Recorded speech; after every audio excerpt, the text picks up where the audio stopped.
Good morning students. मैं आज अपने नए वीडियो के साथ आपको मैं एक्जियोमेट्रिक प्रोबेबिलिटी के बारे में आज मैं समझाऊंगा। इससे पहले मैंने प्रोबेबिलिटी में आपको जितने भी टाइप्स की इवेंट्स होती हैं वो सब मैं आपको समझा चुका हूँ। और जो किसी भी रैंडम एक्सपेरिमेंट पर आपका जो कंडीशनल सैंपल स्पेस बनता है that is also I have discussed with you people on those days when the school were going on regularly, right? And types of events पे मैंने एक वीडियो भी डाला था वो मैं आपको बता चुका हूँ। Equally likely and likely events के बारे में, इम्पॉसिबल इवेंट्स के बारे में, श्योर इवेंट्स के बारे में मैं क्लास में आप लोगों को समझा चुका हूँ। अब एक बच्चे ने कहा था कि जिस दिन मैं पढ़ा रहा था ऑनलाइन तो एक्जियोमेट्रिक प्रोबेबिलिटी के बारे में उसने कहा था। प्रोबेबिलिटी एक्जियोमेट्रिक क्या होती है? एक्जियोमेट्रिक का मतलब होता है कि एक्जियोमेट्रिक का मतलब होता है already proved statement, already proved statement, यानी कि पहले से ही सिद्ध स्टेटमेंट, या इसको हिंदी में कह सकते हैं शोन सिद्ध, जो अपने आप में प्रूव होता है, जिसको प्रूव करने के लिए किसी थ्योरम की या किसी लॉजिक की जरूरत नहीं होती है, उसका मतलब होता है एक्जियोमेट्रिक शोन, राइट? तो एक्जियोमेट्रिक प्रोबेबिलिटी क्या कहती है? इसके दो पॉइंट है, सुन लीजिए, लिसन, कि for any random experiment the probability of any event that may be from 0 to 1, यानी कि किसी भी इवेंट की प्रोबेबिलिटी या तो 0 हो सकती है या 0 और 1 के बीच में हो सकती है या फिर 1 हो सकती है, यानी कि probability never be less than 0 nor be greater than 1। या तो प्रोबेबिलिटी 0 होगी, सबसे कम अगर होती है, ज़्यादा से ज़्यादा प्रोबेबिलिटी 1 होती है, यानी कि जब किसी इवेंट के होने की पूरी संभावना होती है, कंप्लीट संभावना होती है। जैसे आपने कहा कि आपने किसी गैस को थ्रो किया, कोई भी डिजिट आ जाए, तो 6 डिजिट होते हैं, 6 में से कोई भी आ जाए, 6 के 6 फेवरेबल है, तो 6/6 यानी 1 हो सकती है इस कंडीशन में, ठीक है, राइट? कहा कि डाइस को फेंक रहे हैं, 7 आ जाए, 7 है नहीं, तो इम्पॉसिबल हो गई ये इवेंट, उसकी प्रोबेबिलिटी 0 हो गई, या फिर 0 और 1 के बीच में होगी। Probability never be less than 0, यानी कि नेगेटिव नहीं होगी कभी भी, और 1 से ज़्यादा नहीं होगी। एक्जियोमेट्रिक प्रोबेबिलिटी एक तो ये कहती है the value of probability of any event is from 0 to 1। दूसरा क्या है? For any random experiment if the sample space contains E1 E2 E3 E4 that is E1 E n events, यानी कि किसी सैंपल स्पेस में n events हैं and all are elementary events.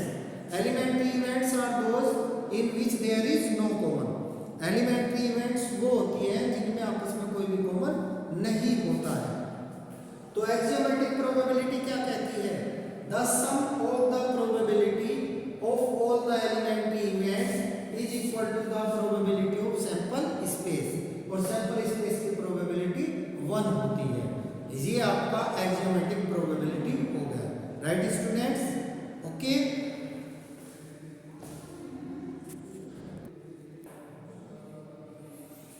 अब इसके बाद स्टूडेंट्स हम एक्सरसाइज में चलते हैं, और मैं आप सब कुछ बता चुका हूँ आपको। जैसे आपकी एक्सरसाइज आई 16.3 एक्सरसाइज में which of the following can not be valid assignment of probability for outcomes of sample space S. S में कितनी इवेंट दी गई? 7, ओमेगा 1 से लेकर ओमेगा 7 तक। तो इसने कहा कि कौन सा राइट असाइनमेंट नहीं है, यानी जो प्रोबेबिलिटी दी गई है सबकी, कंबाइंड में सबकी, उनमें कौन सा राइट नहीं है। तो ए में क्या दिया गया है? ओमेगा 1 ओमेगा 2 से लेकर ओमेगा 7 तक सबकी प्रोबेबिलिटी दी गई है, 0.1 0.01 0.05, all probabilities are between 0 and 1। तो ये राइट असाइनमेंट है। सेकंड में सबकी प्रोबेबिलिटी दी गई है 1/7, ये भी 0 और 1 के बीच में है, ये भी राइट असाइनमेंट है। सी में दिया गया है 0.1 0.2 यानी कि 0.7 तक, ये भी 0 और 1 के बीच में होता है, तो ये भी राइट असाइनमेंट है। लेकिन डी में क्या दिया गया है, ओमेगा 1 को दिया गया -0.1 और ओमेगा 5 को भी -0.2। You know that probability never be negative means less than 0, 0 से छोटी कभी नहीं हो सकती, तो this is not the right assignment. एक तो डी आपका इसका आंसर हो जाता है, राइट असाइनमेंट नहीं है। ई में आपका 1/14, 2/14, 3/14, 4/14, 5/14, 6/14 एंड 15/14। अब 15/14 को अगर 15 को 14 से डिवाइड करेंगे तो 1 and 1/14 आएगा। This is also not the right assignment, क्योंकि यहाँ पर 1 से ज्यादा प्रोबेबिलिटी हो जाती है। ओके स्टूडेंट, तो इसके आंसर की बात करें तो डी और ई आ जाएंगे, क्योंकि इसमें पूछा है कि कौन सा राइट असाइनमेंट नहीं है। अभी इसका 16.3 का सेकंड क्वेश्चन लेते हैं। What is second question? Second question is a coin is tossed twice. एक सिक्के को 2 बार फेंका जाता है।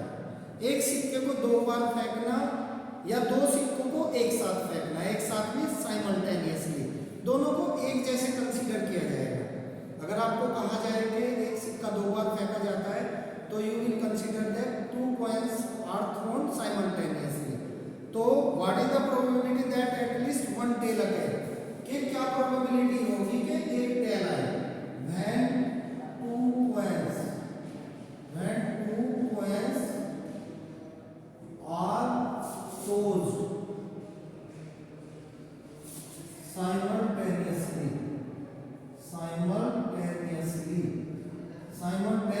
means एक साथ, और one coin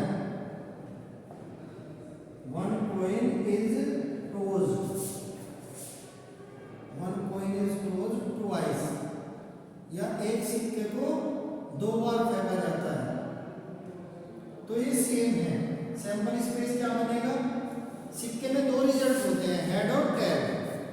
तो या तो पहले पे टेल आ सकता है, दूसरे पे हेड आ सकता है, पहले पे हेड दूसरे पे टेल, पहले पे भी हेड दूसरे पे भी हेड, पहले पे भी टेल दूसरे पे भी टेल। अब टोटल सैंपल पॉइंट निकालने के लिए हम कैसे करते हैं?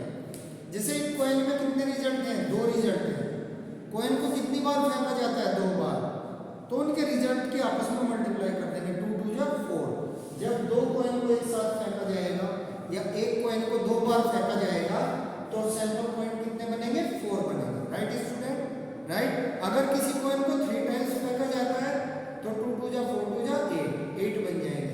4 टाइम्स फेंका जाता है या 4 कॉइन्स को साइमल्टेनियसली फेंका जाता है तो 2 की 4 बार मल्टीप्लाई, 2 2 जा 4 2 जा 8 2 जा 16। राइट स्टूडेंट, तो इसमें प्रोबेबिलिटी पूछी गई है, what is the probability that at least 1 tail occurs? P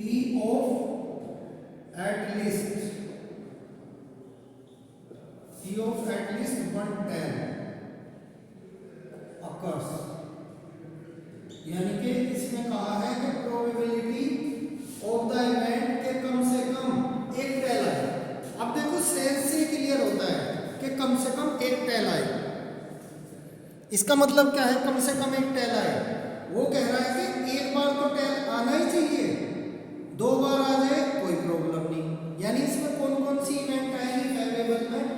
एक बार टेल इसमें आ रहा है ये भी आ जाएगी, एक बार टेल इसमें आ रहा है ये भी आ जाएगी, इसमें टेल नहीं है ये नहीं आएगी फेवरेबल में। इसमें 2 बार टेल आया है। मैंने आपको एक बार एग्जाम्पल दिया, किसी बच्चे ने कहा फादर से कि एटलीस्ट गिव मी 10 रुपीज। यानी उसकी इंटेंशन क्या है इसके पीछे कि मुझे 10 रुपए तो दे दो कम से कम। वो आपकी इच्छा है, 15 20 100 50 500 जितना आप देना चाहो, तो वही यहाँ पर आता है। एटलीस्ट 1 tail occurs कि कम से कम एक टेल आए, तो वो तो लेना ही लेना है जिसमें टेल एक बार आया है, और वो भी ले सकते हैं जहाँ टेल एक से ज्यादा बार आया। तो फेवरेबल आउटकम्स में कितनी आएंगी? 1 2 3 और पॉसिबल आउटकम्स 4। तो इसकी प्रोबेबिलिटी हो जाती है 3/4। Right students, now we go for next question, third question. A die is thrown, एक डाई को फेंका जाता है। Find the probability of following events, कुछ इवेंट्स दी गई है यहाँ पर, उनकी प्रोबेबिलिटी आपको फाइंड करनी है। देखिए एक डाई को जब फेंका जाता है, थर्ड क्वेश्चन की बात कर रहा हूँ, when a die is thrown, जब एक डाई को फेंका जाता है, देन का मतलब तब सैंपल स्पेस क्या बनेगा बेटा 1 2 3 4 5 6, यानी कि possible outcomes, possible sample points ये होंगे 6।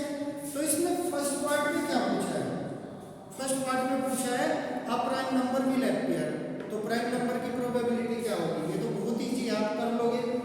How many prime numbers are there, 2 3 5। ध्यान देंगे स्टूडेंट, प्राइम क्या होती है, जो केवल अपने आप से डिवाइजिबल है। 1 की भी नेचर ऐसी होती है, लेकिन 1 is neither prime nor composite. ध्यान रखना इस चीज को, 1 ना तो प्राइम होता है और ना ही कंपोजिट होता है, राइट? समझे students, 1 is neither prime nor composite, right? तो आपकी प्राइम नंबर कितनी हुई इसमें 3, तो इसकी प्रोबेबिलिटी हो जाएगी 3/6 यानी 1/2।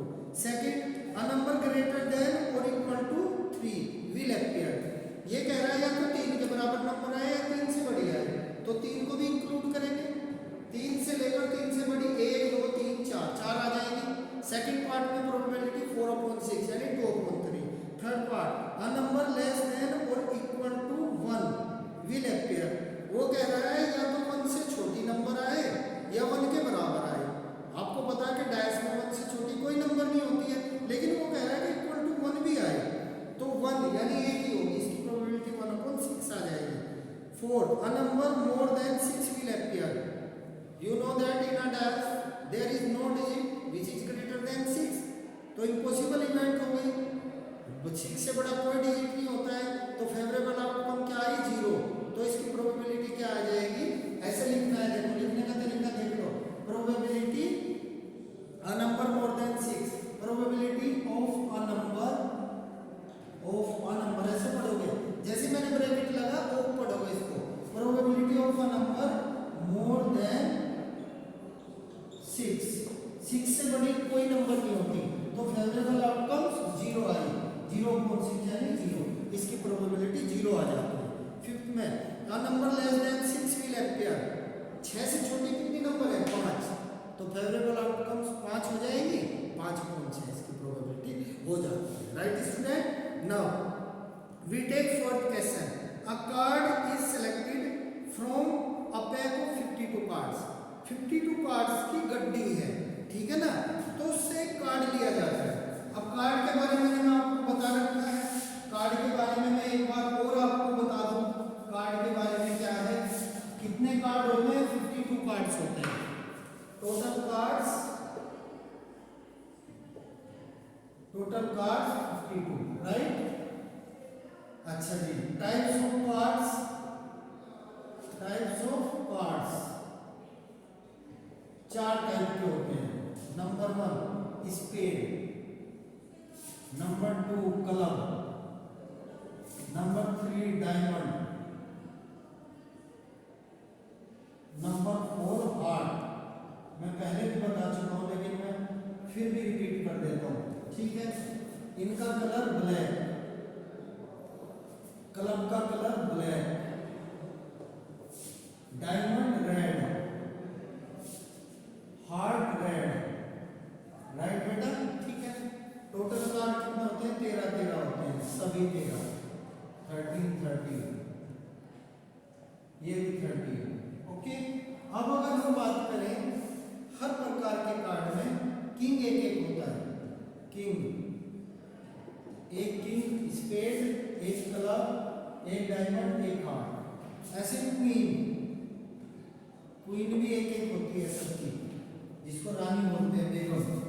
और जैक होता है गुलाम, जैक भी एक होता है सबका, राइट? एक होता है एस, इक्का बोलते हैं जिसको, इक्का भी एक होता है, राइट स्टूडेंट?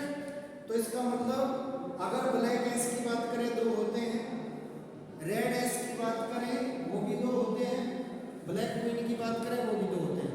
अब बात आई कि टोटल कितने फेस कार्ड होंगे। फेस कार्ड जिनके चेहरे बने होते हैं, 3 स्पेड के 3 क्लब के, 3 डायमंड के और आपके फेस कार्ड 3 हो गए हार्ट के, यानी 12 फेस कार्ड होते हैं, जिसमें 6 रेड होते हैं और 6 ब्लैक होते हैं। Okay students, 6 red and 6 black होते हैं। अब हम क्वेश्चन पे आते हैं। 52 कार्ड्स की एक गड्डी है, तो उसने कहा how many points are there in the sample space. अगर एक कार्ड को उसमें से सिलेक्ट किया जाता है तो सैंपल स्पेस में कितने पॉइंट होंगे? 52 होंगे भाई। जिस ऑब्जेक्ट पर आप रैंडम एक्सपेरिमेंट करने जा रहे हो, रैंडम एक्सपेरिमेंट क्या है? सिक्का उछाल दिया, डैश को थ्रो कर दिया, क्लास में से बच्चे को बुला लिया, कार्ड को खींच लिया, तो जिन चीजों में से आप जैसे 20 बच्चों में से बुला रहे तो सैंपल पॉइंट 20 होंगे। डैश को फेंक रहे 6 डिजिट होते हैं तो सैंपल पॉइंट 6 होंगे, राइट। कॉइन को टॉस कर रहे उसमें 2 डिजिट होते हैं, सैंपल पॉइंट 2 होंगे। अब 52 कार्ड्स में से एक कार्ड सेलेक्ट करें तो सैंपल पॉइंट 52 होंगे। Second, calculate the probability that the card is an ace of spade. वो कह रहा है कि क्या प्रोबेबिलिटी होगी कि जो कार्ड आपने सेलेक्ट किया है वो स्पेड का एस है। स्पेड का एस एक ही होता है भाई, तो probability of ace of spade, हुक्म का इक्का, वो 1 ही होता है। टोटल पॉइंट होते हैं 52, तो 1/52 इसकी प्रोबेबिलिटी हो जाती है। Next, calculate the probability that the card is an S, एक एस हो। अब इसने ये नहीं कहा कि किसका हो, उस एस की नेचर नहीं बताई कि किस से बिलोंग करता है वो, स्पेड से बिलोंग करता है, क्लब से बिलोंग करता है, डायमंड से या हार्ट से, तो एस कहाँ है? तो एस कितने हो गए? अब 4 हो गए, 4 में से किसी का भी एस है। Probability of an ace, ace कितने हो गए टोटल? 4/52, यानी कि 1/13 इसकी प्रोबेबिलिटी हो जाती है, राइट स्टूडेंट। सेकंड पार्ट क्या दिया है? सेकंड पार्ट दिया है इसका ब्लैक कार्ड। अब ब्लैक कार्ड कितने होते हैं? 13 स्पेड के, 13 क्लब के, 26 होते हैं, तो P of black card, black card की प्रोबेबिलिटी कितनी हो जाएगी बच्चों? 26/52, यानी कि 1/2 आती है। Okay, right. Next question is a fair coin with 1 mark on one face and 6 on the other and a fair die are both tossed. वो कह रहा है कि फेयर कॉइन जिस पर एक तरफ 1 अंकित है, 1 बना हुआ है, और दूसरी तरफ 6 बना हुआ है, ठीक है ना। And a fair die are both tossed, find the probability that the sum of the number that turn up is 3। के जो नंबर आती है दोनों को फेंकने के बाद में उनका सम कितना है? 3 आए। तो जरा इधर देखो आप, कॉइन की अगर बात करें तो कॉइन के लिए सैंपल स्पेस में क्या आएगा? 1 और 6 आएगा। और जो डाई की बात करें तो डाई के लिए सैंपल स्पेस में क्या आएगा? 1 2 3 4 5 6 आएगा, राइट। तो इसने कहा ये जो सैंपल स्पेस बनेगा दोनों को फेंकने पे, पहली पार्ट में इसने कहा कि what is the probability that the sum of numbers that turn up is 3। अब 3 सम आना चाहिए। चलो पहले कॉइन के 1 को लेंगे, किसके साथ ऐड करें ताकि 3 बन जाए?